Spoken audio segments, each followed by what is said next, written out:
Hey there, friends. In this video, I'm going to be showing you how to resize your videos for social media in Clipchamp. So it's a really nice feature that they added in where they made it very easy to change the aspect ratio of your videos. And I've got one loaded in here in my web browser.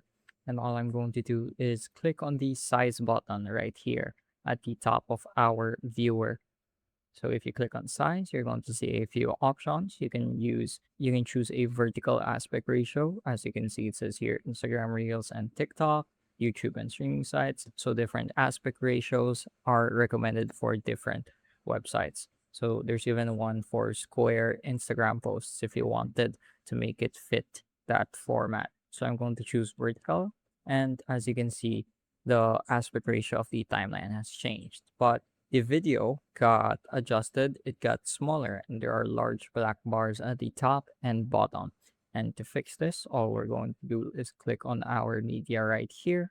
I'm going to drag and resize it while holding shift and just making sure it fits the screen.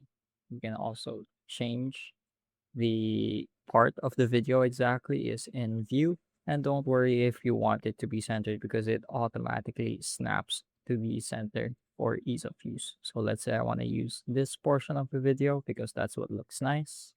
It automatically gets adjusted. Although take note that you're going to have to do this for each individual video. So it's recommended to change the aspect ratio first before importing any media into your timeline.